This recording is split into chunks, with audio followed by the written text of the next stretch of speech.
नमस्कार। आज मैं आपसे एक बहुत ही महत्वपूर्ण विषय पर बात करना चाहता हूं। इच्छाएं क्यों उत्पन्न होती हैं? यह केवल एक बौद्धिक चर्चा नहीं है, बल्कि यह हमारे जीवन की वास्तविकता है। मैं आपको अपने अनुभव और विचार साझा करूंगा। मैं हमेशा कहता हूं कि इच्छाएं केवल इसलिए उत्पन्न होती हैं क्योंकि मन अज्ञान और असुरक्षा से भरा हुआ है। जब मन अधूरा, भयग्रस्त या असुरक्षित होता है, तब हम बाहर की चीजों में संतोष खोजते हैं। हमें लगता है कि हमें अधिक पैसा चाहिए, अधिक सम्मान चाहिए, अधिक प्रेम चाहिए और अधिक अनुभव चाहिए। लेकिन यह लालसा, यह इच्छा कभी शांत नहीं होती। सोचिए, एक व्यक्ति जो शांति चाहता है, वह दिन रात दौड़ता है, नौकरी में सफलता पाने के लिए, परिवार के लिए चिंता करने के लिए, समाज में मान्यता पाने के लिए। उसका मन कभी संतुष्ट नहीं होता। यही स्थिति है, मन हमेशा बाहर की चीजों में संतोष खोजता है। यही लालसा ही इच्छाओं को जन्म देती है। मैं यह भी बताना चाहता हूं कि इच्छाएं हमें नियंत्रित करती हैं। जब तक हम अपने मन और चेतना की संरचना को नहीं समझते, हम इन इच्छाओं के गुलाम बने रहते हैं।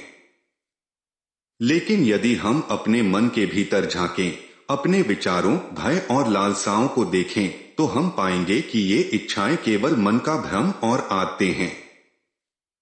आइए एक उदाहरण से समझते हैं। किसी व्यक्ति को लगता है कि वह केवल संपत्ति और भौतिक सुख के माध्यम से पूरा होगा। वह जीवन में लगातार दौड़ता है, अपनी पूरी ऊर्जा इसे प्राप्त करने में लगाता है। लेकिन वह लगातार असंतुष्ट रहता है। यदि वह अपने मन और चेतना को समझे, अपने भीतर की वास्तविकता को देखे, तो वह पाएगा कि असली संतोष और शांति भीतर ही है, बाहरी वस्तुओं में नहीं। एक और उदाहरण, कोई व्यक्ति सोचता है कि वह केवल प्यार और संबंध के माध्यम से पूरा होगा। वह कई रिश्तों में उलझता है, बार बार प्रेम के पीछे भागता है और हर बार असंतोष और पीड़ा का सामना करता है। यदि वह अपने भीतर के प्रेम और आत्मस्वीकृति को समझे, तो बाहरी वस्तुओं में संतोष खोजने की लालसा धीरे धीरे कम हो जाएगी। मनुष्य को यह समझना चाहिए कि इच्छाएं केवल लालसा का नाम नहीं हैं। वे हमारे मन की प्रतिक्रियाएं, हमारे डर और हमारी पिछली आदतों का परिणाम हैं। जब आप अपने मन को समझते हैं, उसके विचार, भावनाएं और लालसाएं देख पाते हैं, तब आप स्वयं को इन इच्छाओं से मुक्त कर सकते हैं। दूसरे उदाहरण से समझते हैं। कल्पना कीजिए, आप एक शांत जंगल में बैठे हैं।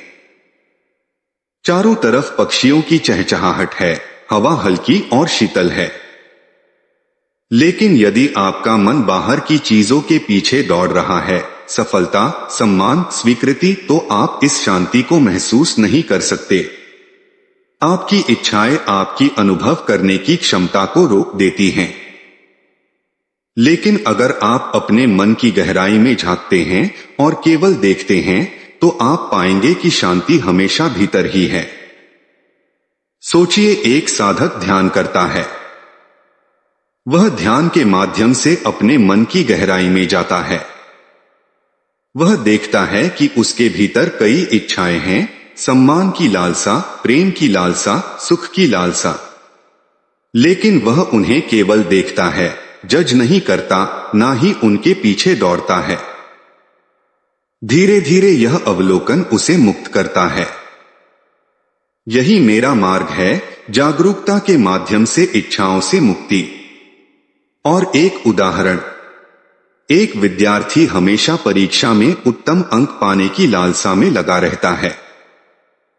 वह रात दिन पढ़ता है, तनाव और चिंता में रहता है। लेकिन यदि वह अपने मन को समझे और अवलोकन करे कि यह लालसा क्यों है, तो वह पाएगा कि वास्तव में उसकी खुशी और संतोष अंक में नहीं, बल्कि अपने प्रयास और वर्तमान क्षण में जागरूकता में है। मैं हमेशा कहता हूं कि मन को समझना सबसे बड़ा साधन है। जब हम अपने मन की प्रकृति को समझते हैं, अपने विचारों, भावनाओं और लालसाओं के साथ ईमानदार होते हैं, तो इच्छाएं अपने आप कम हो जाती हैं। यह कोई संघर्ष नहीं है, कोई दबाव नहीं है, यह केवल अवलोकन और जागरूकता का परिणाम है। कल्पना कीजिए, कोई व्यक्ति लगातार अपने भविष्य के बारे में चिंता करता है। वह सोचता है, अगर मैं सफल नहीं हुआ तो क्या होगा। यह चिंता और इच्छा केवल अज्ञान और डर से उत्पन्न होती हैं। यदि वह व्यक्ति अपने भीतर की वास्तविकता को देखे और वर्तमान क्षण में पूरी तरह जागरूक रहे, तो भविष्य की लालसा और चिंता अपने आप कम हो जाती है। एक और उदाहरण, किसान अपने खेत में काम कर रहा है। वह पूरी मेहनत करता है, लेकिन फल की चिंता नहीं करता। वह प्रकृति के प्रवाह के साथ सामंजस्य में है। परिणाम चाहे कुछ भी हो, वह संतुष्ट रहता है। वही स्थिति हमें दिखाती है कि जब मन जागरूक और अवलोकनशील होता है, इच्छाएं स्वतः कम हो जाती हैं। याद रखिए, इच्छाओं का जन्म हमेशा मन की असंतुलन, भय और अधूरी खोज से होता है, और समाधान भी केवल मन की जागरूकता और स्वयं के अवलोकन में है। जब हम अपने मन और चेतना को समझते हैं, अपने भीतर की वास्तविकता को अनुभव करते हैं और बाहरी वस्तुओं की लालसा से दूर रहते हैं, तभी हम वास्तविक शांति और संतोष प्राप्त कर सकते हैं। याद रखिए, इच्छाएं मन की असंतुलन का परिणाम हैं। जागरूकता, आत्मनिरीक्षण और मानसिक संतुलन ही मुक्ति का मार्ग है। हमेशा अपने भीतर झांकिए, अपने भय और लालसाओं को समझिए और केवल अवलोकन के माध्यम से अपने जीवन में शांति और संतोष अनुभव कीजिए।